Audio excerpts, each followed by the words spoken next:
नमस्कार, मेरा नाम ज्ञानेश्वर है और आपने देखना शुरू किया है लाइव स्टेज।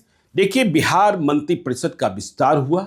सारे मंत्री जो नए बने वह बीजेपी के कोटे से ही। 7 मंत्रियों ने शपथ ली और फिर विभागों का बंटवारा हुआ। जेडीयू के किसी विधायक या विधान पार्षद को मंत्री बनने का अवसर नहीं प्राप्त हुआ। कहने वाले कह रहे हैं, पॉलिटिकल पंडित इसकी समीक्षा कर रहे हैं कि नीतीश कुमार ने बीजेपी के सामने सरेंडर कर दिया, या यूं कहें यह भी कहा जा रहा है कि बीजेपी बिहार में बड़े भाई की भूमिका में आ गया। देखिए, जब जेपी नड्डा गया के बाद पटना आए, इसे भी बड़े बड़े राजनीतिक समीक्षकों ने नोटिस किया है कि नीतीश कुमार जेपी नड्डा से मिलने को पहुंचे। ऐसे अवसर कम ही आए हैं जब पटना में नीतीश कुमार किसी भाजपा नेता से मिलने को गए हों। और इसके तुरंत बाद कैबिनेट का विस्तार, सभी बीजेपी मंत्रियों की शपथ और विभागों का बंटवारा। विभागों का जब बंटवारा हुआ तो उसे डिकोड करने की कोशिश की गई कि देखिए, भाजपा के मंत्रियों के पास जो अतिरिक्त विभाग थे वही विभाग नए मंत्रियों को प्राप्त हुए हैं। लेकिन इसमें भी क्या बातें और क्या चीजें जाननी चाहिए या डिकोड की गई। विजय कुमार सिन्हा जो बिहार के डिप्टी सीएम हैं, दोहरे डिप्टी सीएम हैं, 2 डिप्टी सीएम हैं, तो दूसरे डिप्टी सीएम विजय कुमार सिन्हा का मूल विभाग पथ निर्माण विभाग ले लिया गया। तो देखिए, अब भाजपा के खाते से 21 मंत्री हैं, 13 जेडीयू के खाते से, एक निर्दलीय सुमित सिंह और एक हम के खाते से। संतोष सुमन के पास 3 विभागों की जिम्मेवारी थी। हम के हैं, जीतनराम मांझी के बेटे हैं, लेकिन उनसे भी 2 विभाग वापस ले लिए गए, आपदा प्रबंधन और आईटी। अब इसकी विवेचना भी की जा रही है आगे क्या और क्या नहीं। पर महत्वपूर्ण यह है कि देखिए, नीतीश कुमार के पास कई विभाग हैं, मुख्यमंत्री हैं जिनके पास कोई विभाग आवंटित नहीं है, वे सारे के सारे विभाग मुख्यमंत्री के पास। और सम्राट चौधरी और विजय कुमार सिन्हा के पास दोहरी जिम्मेवारी है। लेकिन शेष भाजपा के 19 मंत्रियों में, जो 19 मंत्री, उनमें सिर्फ मंगल पांडे जिनके पास दोहरा विभाग। तो मंगल पांडे की क्या अहमियत है? मंगल पांडे पर भाजपा के केंद्रीय नेतृत्व, मतलब प्रधानमंत्री नरेंद्र मोदी, केंद्रीय गृह मंत्री अमित शाह और भाजपा के राष्ट्रीय अध्यक्ष जेपी नड्डा का इतना भरोसा क्यों है? तो देखिए, मंगल पांडे के पास स्वास्थ्य विभाग भी रह गया और उन्हें विधि मंत्रालय भी मिला। कृषि विभाग जो उनके पास अतिरिक्त था पहले से, वह विजय कुमार सिन्हा को दे दिया गया क्योंकि उनसे पथ निर्माण विभाग की वापसी हुई।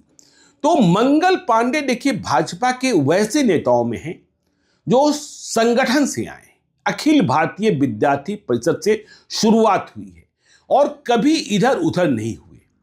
देखिए, मंगल पांडे वैसे नेता हैं जिन्हें बीजेपी ने तीसरी बार बिहार विधान परिषद में भेजा। ऐसा अवसर मंगल पांडे के पहले सिर्फ सुशील कुमार मोदी को प्राप्त हुआ था, जो अब स्मृति शेष है।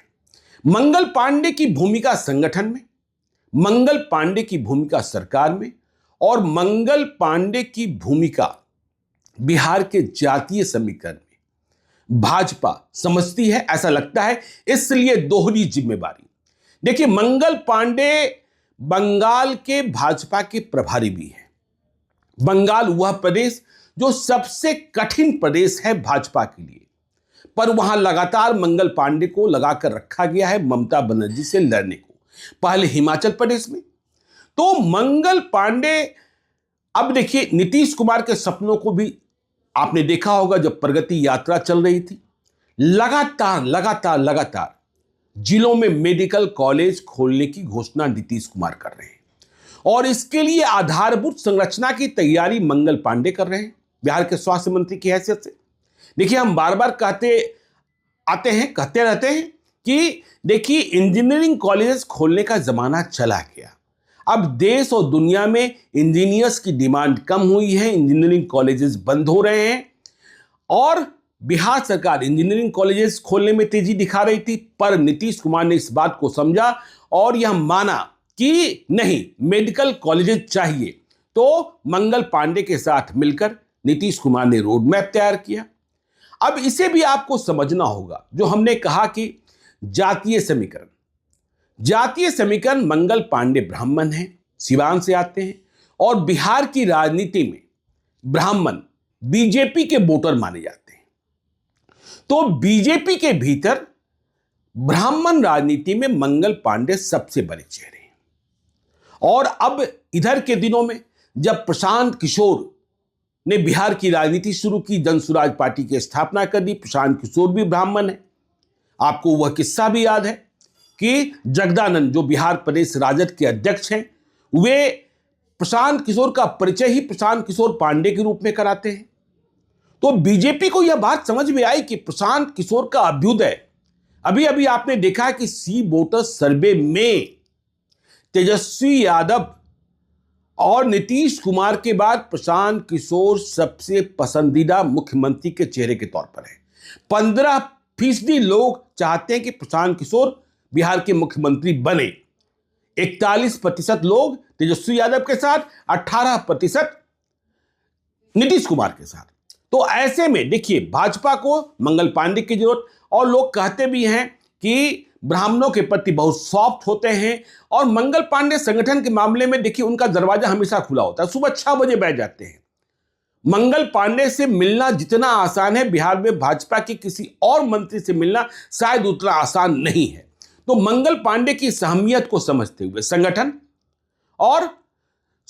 के माध्यम से, चाहे आप जिस जिला में बात कर लें, जिस प्रमंडल में बात कर लें, उन्हें भाजपा के कार्यकर्ताओं की जानकारी है।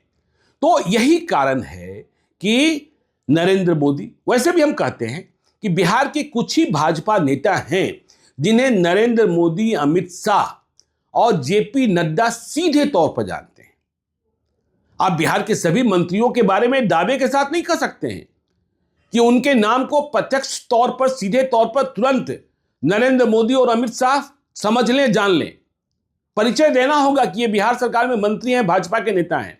लेकिन सम्राट चौधरी, विजय सिन्हा, दिलीप जायसवाल, मंगल पांडे, प्रेम कुमार, वे उस पांत के नेता हैं जिन्हें केंद्रीय नेतृत्व, और चाहे भाजपा का जो फैसला हो, हम बार बार यह कहते रहते हैं कि देखिए बिहार में जब भाजपा में सीट शेयरिंग का मामला हो या फिर टिकटों के वितरण का मामला हो, उन मामलों में जो निर्णायक लोग हैं, किनके नाम आप ले सकते हैं? आप नाम ले सकते हैं सम्राट चौधरी का, आप नाम ले सकते हैं नित्यानंद राय का, आप नाम ले सकते हैं मंगल पांडे का, दिलीप जायसवाल का, संजय जायसवाल का। ये ऐसे लोग हैं जिन्हें भाजपा के भीतर अहमियत, विशेष अहमियत प्राप्त है। तो यही कारण रहा कि और मंत्रियों के पास सिर्फ एक विभाग रहे।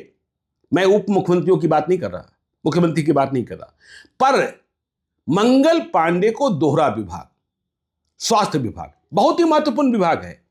और यदि बिहार के अस्पतालों की स्थिति ठीक कर दी जाए, जिसके लिए प्रयास लगातार जारी भी है, ठीक है ना। देखिए अब तो दरभंगा में भी एम्स बन रहा है। दरभंगा के एम्स के निर्माण में संजय झा की भूमिका को भी आप इग्नोर नहीं कर सकते हैं कि किस तरीके से उन्होंने व्यक्तिगत पहल की। और फिर नीतीश कुमार, मंगल पांडे ने, अभी आपने देखा कि IGIMS का किस तरीके से विकास किया जा रहा है। पटना मेडिकल कॉलेज अस्पताल दुनिया का सबसे बड़ा अस्पताल बनने जा रहा है।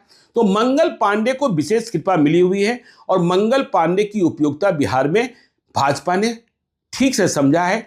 मंगल पांडे अपना योगदान लगातार देते रहते हैं। आगे क्या और भी जो बातें आएंगी उसे भी हम डिकोड करेंगे। आप देखते रहिए लाइव सिटीज को। यदि अब तक आपने हमारे यूट्यूब चैनल लाइव सिटीज को सब्सक्राइब नहीं किया है तो जरूर कर लीजिएगा, और यदि इस वीडियो को आप फेसबुक पेज के माध्यम से देखें तो पेज को लाइक कीजिएगा।